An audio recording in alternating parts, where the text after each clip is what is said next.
자, 항암 중이자 치료 얼마까지 보장될까? 보죠.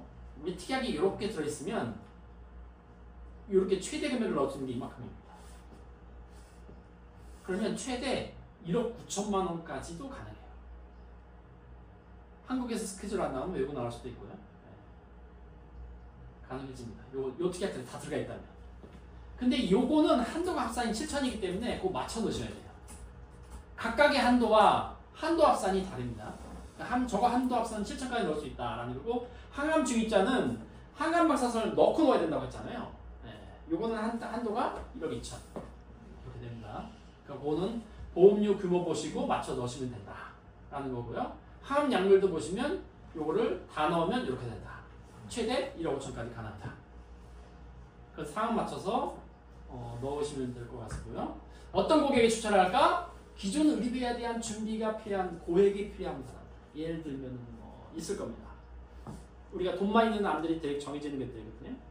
우리가 그 고치기 어려운 암이라고 보는 거, 예후가 안 좋은 암이라고 하는 거, 췌장암, 담도암 이름이죠. 폐암, 간암 이런 거. 수술하기 어렵고 폐를 다 드러낸다면 사람이 살 수 없고 남겨놔야 되고, 뇌암 같은 것도 사실 이 두경부암 같은 말씀드렸잖아요. 두경부에 있는 거는요, 첫 번째 수술을 하기가 어렵습니다. 만약에 목에 있어요. 목이 막 잘라낼 수 없잖아요. 무슨 말인지 이해되죠? 그래서 두경부암이 어려운 이유가 그거예요. 드러낼 수가 없어요. 설암, 그럼 혀는 잘라낼 수 있는데 혀 구강이랑 다 잘라내면 어떻게 이어붙이나? 어떻게 안 돼요. 그 두경부암은 그래서 예후가 안 좋습니다. 수술을 마음대로 할 수 없거든요. 그럴 때 필요하면 할 수 있다는 거죠. 그 다음에 암 보장이 부족한 고객, 가족력이 있는 고객, 그 다음에 건강하고 민감한 첨단 치료 선호하는 고객, 그 다음에 아무래도 느낌상 나는 걸리면 암에 당첨될 것 같아 이런 느낌을 가지는 분들이 계십니다. 왠지 그것이 막 나의 정신을 지배할 순간이 와요. 네, 그럴 때가 있습니다. 그때는 그 사람이 가입이 적기다.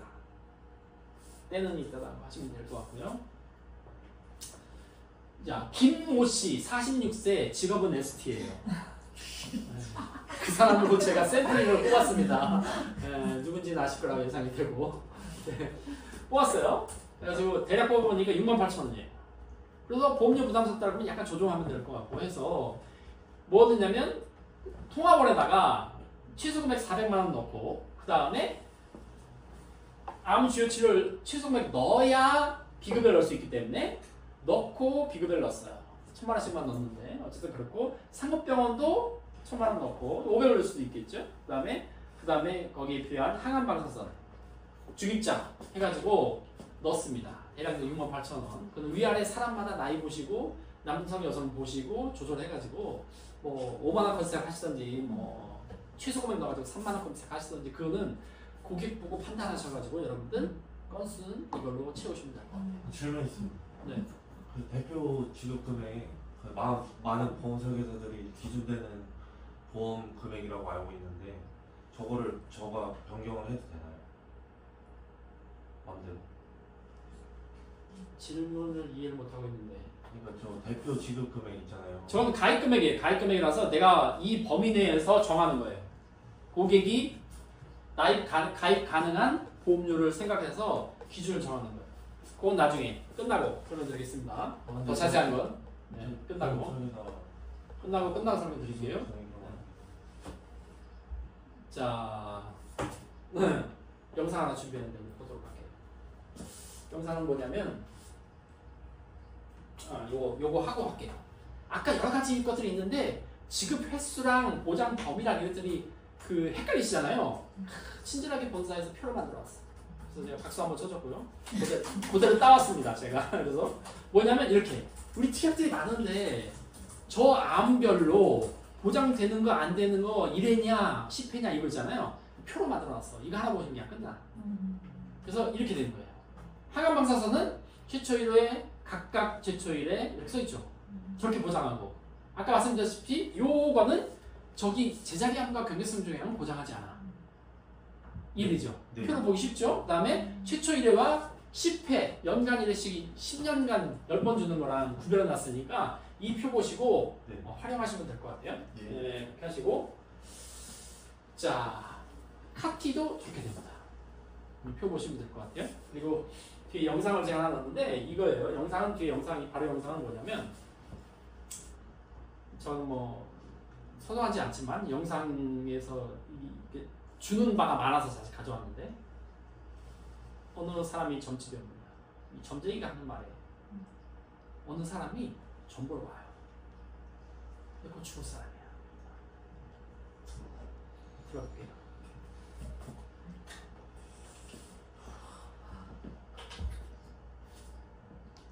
어떤 분이 올라오시는 거예요. 쿵쿵쿵쿵. 근데 되게 몸이 무거운 거야. 네. 나도 모르게. 근데 머리가 갑자기 하얗게 아무것도 안 보여. 진짜 하얗게 이렇게? 하얗게 아무것도 안 보이는 거야. 근데 너무 슬픈 거예요. 내가 손을 붙잡고 그동안에 너무 잘 살아줘서 감사하다고 내가 울은 적이 있어요. 애기 엄마인데 자기가 이제 죽을 걸 알고 있어. 그래도 그 삶의 끈을 놓고 싶지 않아가지고 알면서도 우리 집에 찾아오신 거예요. 근데 그분한테 제가 왜 더 마음이 안쓰러웠었던 부분이 있었냐면 그게 벌써 5년 전 일이야. 근데 갑자기 눈물 날라 그러네. 근데 5년 전에 저희 집에 이제 처음 오셨어요, 그분이. 근데 점을 보러 오셨는데 정말 건강한 거예요. 네. 정말 되게 아름다운 여성이었어요. 그리고 되게 자신감도 넘고 파이팅하고 뭔가 진짜 자기 일을 꾸리는 분이셨는데 제가 그때 뭐라고 얘기했냐면 건강관리 좀 하셔야 되실 것 같아요 라고 얘기를 했어요. 뭐가 자꾸 보인다. 자기는 그때는 몸이 안 좋은 거를 몰랐던 거지. 그런 변화가 없었으니까. 근데 내가 분명 그랬어. 가슴에 혹이 있고 뭐가 어떻게 있고 그러기 때문에 좀 조심을 하셔라. 근데 그 얘기를 들으신 거예요. 그리고 나서 1년 만에 우리 집에 왔는데 이제 머리를 다 밀고 우리 집에 온 거예요. 머리를 이제 밀고 왔는데 그때 당시에 이제 선생님이 얘기하셨을 때 제가 병원에 갔더라면 초기였을 텐데 요방암 3기되는 거예요. 그래서 수술을 하고 항암 치료를 12번을 시도를 이제 하고 있는 중이래요. 근데 12번이 이제 거의 끝날 때가 됐는데 교수님이 괜찮다라고 이제 말씀을 하셨다는 거야. 근데 내가 그 다음 해에 1년 뒤에 왔을 때 사실적으로 나는 전이가 되는 상황이 좀 보여가지고 수술한 병원이 문제가 아니고 다른 병원으로 좀 바꿨으면 좋겠다. 왜냐 아무리 명의라도 100명의 환자를 다 살릴 수가 없잖아요. 그래서 이런 부분이 있는 것 같으니 좀 그렇게 해보자. 그리고 우리가 좀 할 수 있는 부분을 좀 내가 막아보자 라고 내가 얘기를 했어요. 근데 사람이라는 것은 벌어질 일을 모르기 때문에 그냥 또 흘려 지나간 거예요. 그리고 나서 3개월도 안 돼서 우리 집에 찾아왔어. 근데 그 3개월 전에 그 봤던 모습하고 3개월 후에 그 봤던 모습이 정말로 그냥 뼈만 앙상하게 남아있는 거야. 근데 내가 아무 말도 해줄 수가 없는 거지.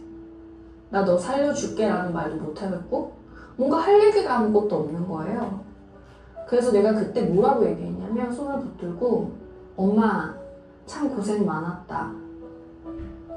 이제는 마음을 조금 편안하게 내려놓고 왜냐면 그 사람은 마음의 준비를 이미 다 하고 왔지만 진짜 해줄 말이 없더라. 근데 내가 그렇게 해서 그분을 떠나보냈어요. 한 보름 만에. 근데 엄마는 참 강하더라는 거야. 뭐냐면 자기가 죽음 앞에 그렇게 있는데 사실적으로 자기보다도 자식이 먼저 이제 걱정이 되는 거지. 내가 가고 나면 내 새끼들이 어떨까. 근데 진짜로 거기에서 아무 말도 해줄 수가 없어서 진짜 둘이 한 시간을 펑펑 울었어. 근데 그 아이들은 지금 되게 이쁘게 잘 크고 있거든. 한 번씩 이제 보고 막 이렇게 해서 움직이는데 나 근데 진짜 그때 그 사람이 그렇게 해서 들어오는데 정말 얼마 안 남으니까 그 사람 자체가 안 남으니까 뭐 누구는 사실적으로 뭐 저승사자가 보인다 이러는데 그 사람이 아무것도 안 보고 그냥 허연 물체로만 보이는 거야. 근데 우리 집에 왔다 가고 딱 12일 만에 죽었어. 근데 되게 그 모성애만큼 근데 가치 있는 건 없는 것 같아요. 진짜요. 저는 되게 아까 아이가 있으신 분인데 줄 것도 알고 여기에 찾아오셨다는 말 한마디에 저도 막 휴지를 뜯으면서 저도 내 눈물이 그러니까 흘러요. 진짜 생각을 해봐. 내 새끼가 나는 내일 모레 돌아가실 건데 죽을 날을 앞두고 정말 죽는 게 무섭잖아요. 어떨 때 보면. 근데 그거를 다 마음으로 적고 내 새끼가 앞으로 내가 가고 나면 어떻게 잘 될까. 그냥 그런 것들이 너무나도 걱정이 되고 신경이 쓰이니까 그런 부분들을 준비를 하기 위해서 자기가 어떻게 뭐를 해줬으면 좋겠는지를 물어보러 오셨는데 정말로 아무 말도 해줄 수가 없는 내가 말문이 턱 막히더라는 거지. 과연 내가 저 사람의 입장이었으면 난 어땠을까. 그래서 내가 그 엄마한테 약속을 하나 했어. 엄마의 아이들이 이쁘게 잘 자랄 수 있게끔 내가 옆에서 엄마가 가시더라도 빌어드리겠다고. 그래서 지금도 이제 왕래를 하고 잘 지내고 있는데요. 진짜 그런 것들이 참 슬픈 거죠. 그죠? 네. 제가 점 보러 가자 그래서 이 기회에서 영상을 땄을까요? 그건 아니죠. 우리는 아플 일을 모릅니다. 우리가 똑똑하다고 생각하고 스스로가 똑똑하다고 생각하고 세상을 살지만 정말 어리석을 때가 있어요. 우리는 앞일을 하나도 모르거든요. 근데 그냥 본인이 똑똑하다는 걸로 나는 현명하게 모든 일을 판단하고 하니까 과신을 하고 할 일은 아니라는 거죠. 그러니 앞일을 내다볼 수 없으니 지금도 사실 암티계약 3종에 대해서 말씀드렸지만 우리가 할 수 있는 진짜 현명한 것이 무엇일까라는 걸 한번 고민해 보시자는 거예요. 그래서 내가 예측 못하지만 작은 돈으로 그런 것들을 막을 수 있는 일이 있다면 아니 실제로 내가 그렇게 벌어질 거라는 걸 막지는 못해도 적어도 그로 인한 최대한의 내가 의료수업을 받고 혹은 그거에 대한 경제적인 피해를 남은 가족들한테 남기지 않고 하는 그 정도의 어떤 태도는 취해야 하는 것이 현명하지 않을까? 그리고 만약에 내가 돈으로 치료되는 병이 아니었다면 뭔가 이 사람처럼 우리가 만약에 부모라고 하면 제일 먼저 생각드는 게 미안하지만 배우자보다는 자식의 앞에가 더 생각이 들 거예요. 저도 생각해보면 그렇거든요. 고객님들은 어떠십니까? 그러면 꼭 자식은 교육을 돈으로만 시키는 것은 아니지만 무언가 자식들한테 내가 이런 마음을 담는 무언가는 준비해서 남기는 것이 좋지 않을까? 나로 인해서 혹시라도 최소한의 경제적 피해는 남지 않게 일부라도 사망보험을 준비하는 게 낫지 않을까? 라는 고민을 한번 해보시자는 거죠. 이번에 저를 통해서 이번에 새로 나온 기가 막힌 특약 3개는 작은 돈 5만 원에 준비하셨지만 그 부분만큼은 한번 저하고 진지한 고민을 통해서 한번 얘기를 나눴으면 좋겠습니다. 보험이라는 게 서두에 말씀드렸다시피 사실은 아낌없는 나무라고 생각합니다. 이참에 저와 함께 그 사망보험금에 대해서도 심각하게 고려해 보시죠. 그거에 대해서 기가 막힌 상품이 하나 있거든요. 그거를 제가 지금부터 전달해드리도록 하겠습니다. 하는 거죠.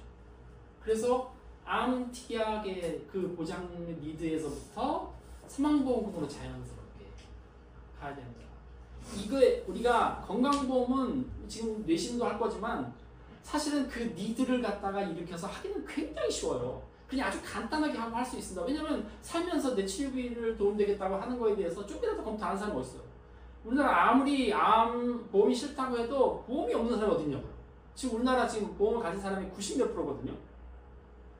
그 없는 몇 %는요. 사실 우리가 전문적으로 또라이예요. 또라이.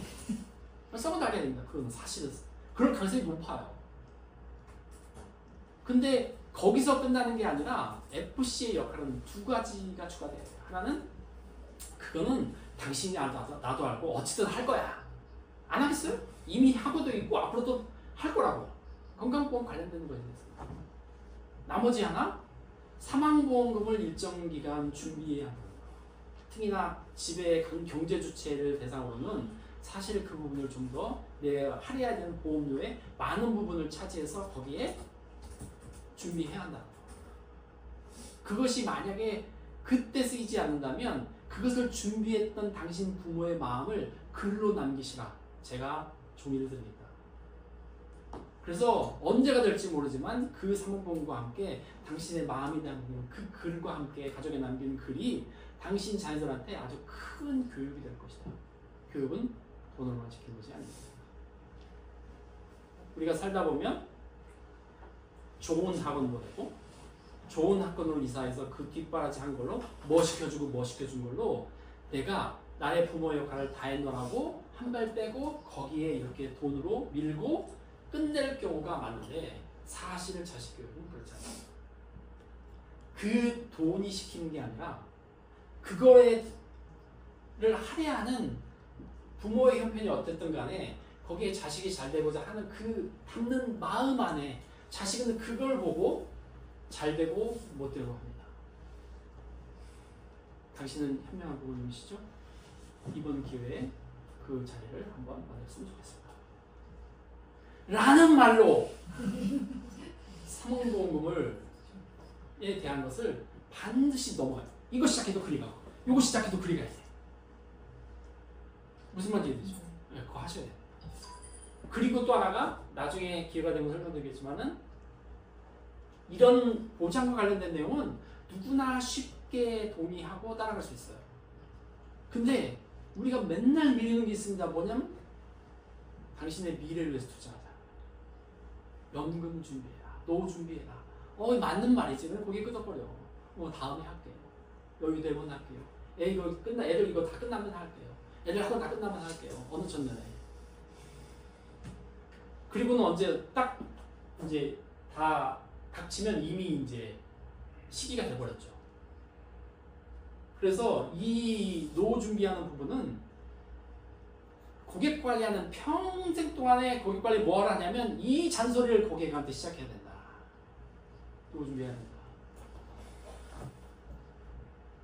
아마 여기도 다 그럴 겁니다. 제가 여태까지 질문에 그렇지 않다고 대답하는 건 없었거든요. 우리 지금도 요즘은 제가 그쪽에 잘 안 가서 모르겠는데 종로 3가 파고동원에 가면 비 오는 날이면 그 안으로 노인들이 엄청나게 엘리베이터 그 역사 안으로 엄청 쏟아져 들어와요. 파고동원에서 들어온 사람들. 거기 저판 까고 까치 담배 놓고 장기 두고 한 사람들 엄청 많이 들어오거든요. 여러분들 생각해 보세요. 여러분들의 노후에 나는 가난해질 것 같다. 예상되시는 분 손들어 보세요. 제가 한 번도 그렇다고 손든 사람이 없어요. 우리는 막연한 기대를 한다. 막연하게 생각해요. 나는 그렇게 되지 않을 거야. 그러면 우리는 지금 현재 우리나라는 상대 빈곤율이 노인의 상대 빈곤율이 49%입니다. 그 얘기는 뭐예요? 둘이서 얼굴 마주 보시고 가위바위보 하시면 둘 중에 한 명은 가난하다는 얘기예요. 노후에. 마주 보시고 가위바위보 하세요. 진 사람은 가난해요. 죄송하지만. 그러면 그 둘 중에 한 명인데 그걸 위해서 제가 지금 뭘 준비해놔요? 막연한 기대로 무조건 나는 나중에 그럴 일이 나한테는 안 벌어질 거라고 생각하시는지 아니면 그걸 위해서 지금 뭔가를 준비하신 게 있는지. 막연한 기대는 막연한 결과를 낳죠. 우리 공부해보면 막연한 기대는 막연한 결과를 낳아요. 그냥 난 시험 잘 볼 거야. 나 열심히 할 거야 라는 생각만으로 시험이 잘 봐지나요? 그렇지 않습니다. 앞에 무언가 차곡차곡 쌓은 게 있어야 뒤에 시험의 결과로 나오죠. 노후 준비도 마찬가지입니다. 이 얘기를 FC가 되면 고객 관리는 끝도 없이 이거 준비될 때까지 하는 거예요. 화장실 갔다 오시고.